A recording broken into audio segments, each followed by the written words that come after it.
For today's journey, I'm going to show you how planking made a significant impact on my fitness journey. Thanks to planking, I experienced, and still do, several benefits such as improved strength, stability, and a slimmer stomach. Planking is like the bread and butter of most people's workouts, including mine. After all, it's a total body exercise that engages more than the core, but also the arms, chest, back, legs, and butt. Many of you may be wondering, does planking really result in better stability? Is it true that planking can boost your metabolism? Stay tuned until the end and I'll tell you my top plank variations that greatly contributed to my fitness success. Here's what happened when I began planking a year ago. Number 1. Greater deep ab muscle strength. When the topic ab exercises come up, most people automatically think of exercises that strengthen the six-pack muscles, otherwise known as rectus abdominis. It's vital to learn that six-pack muscles are just one part of the abdominal muscles. Other major parts include the internal and external obliques and the deep transverse abdominis TVA. The primary reason the plank exercise is superior to some other ab exercises is that it requires the contraction of all four major abdominal muscle groups. And among those ab muscles, it's your TVA that gets the most work. The transverse abdominis is a deep muscle that flattens the abdominal wall. It also supports internal organs and stabilizes the lumbar spine, specifically during arm and leg movements. There are two natural ways to activate your transverse abdominis. First is by contracting your ab muscles without moving, as if you're bracing yourself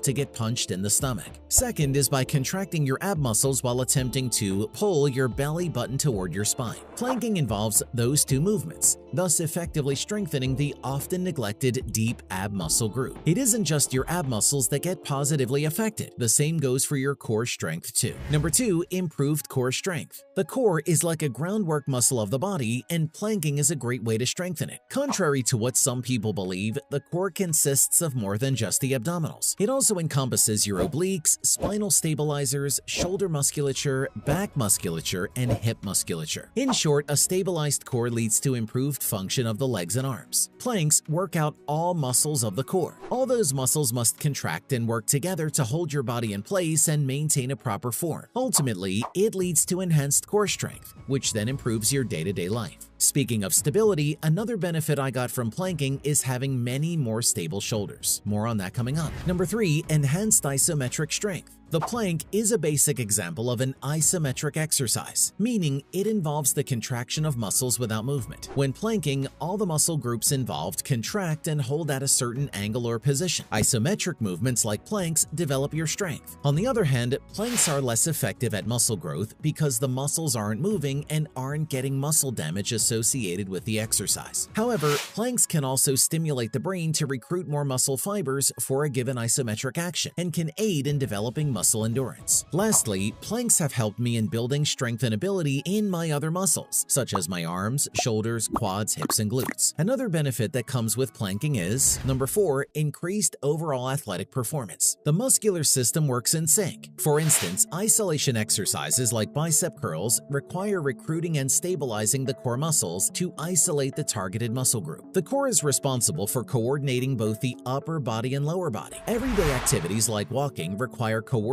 arm and leg movements, two major muscle groups that are connected to the core. Walking might look simple, but if you consider all the muscles and joints necessary to perform this movement, you'd be surprised by how intricate and complex the process actually is. The good thing about planks is that when done regularly, it also enhances one's athletic performance. In my case, I achieved better body awareness, coordination, and stability, all of which are essential variables in my athletic performance. Number 5. Greater shoulder stability. The shoulder joint is the most flexible in the body. It has a remarkable range of motion that allows for all sorts of movements that make day-to-day life easier. But all that wide range of motion and movement also make the shoulder the least stable joint in the body. This makes it especially susceptible to injury and dislocation. One effective way to help boost the stability and strength of the shoulders is to do regular planks. Thanks to the isometric nature of planking, it engages and builds strength around the shoulder blade and the rotator cuff to keep those smaller muscles stable when performing other exercises. This then improves the activation of shoulder muscles during exercise, ultimately reducing injury risk. Want to work on your posture next? Again, planking is the answer. Number 6. Improved posture. The key to maintaining a good posture while sitting and standing is having a strong core. I spend a huge chunk of my time sitting in front of the computer, which led me to have a terrible posture. Then came planks that changed my life for the better. In a way, the correct plank form is what they consider an ideal posture. Notwithstanding the horizontal positioning of planking, it's practically the same thing. The plank exercise contracts your core, engages your lumbar spine and glutes, and pulls your shoulder blades down and in toward the spine. Imagine drawing a line from your ears to your shoulders, hips, knees, and ankles, and you'd most likely get a near-perfect straight line. With planking, your muscles and joints are trained to align your spine properly. In turn, it builds strength and improves posture whether you are sitting, standing, walking, or even running. Oh, and remember how I mentioned muscle growth and strength? Planks can give you those, but only by a small margin. When it comes to building the best physique, there's a whole new universe you should be exploring, but more on that in a little bit. Number 7. Increased metabolism. The plank isn't exactly at the top of the list of exercises that promote metabolism. Dynamic movements like squat presses, mountain climbers, and burpees are typically your best buds. That said, performing planks regularly for months absolutely won't hurt your metabolism. In fact, doing so can give your metabolism a little push. What I do is simply focus on engaging all the major muscle groups in my body whenever I perform planks. I always engage my legs, squeeze my thighs and glutes, along with keeping my core and trunk firm. You should master the standard plank first. Once you do, you should start adding dynamic planks to your routine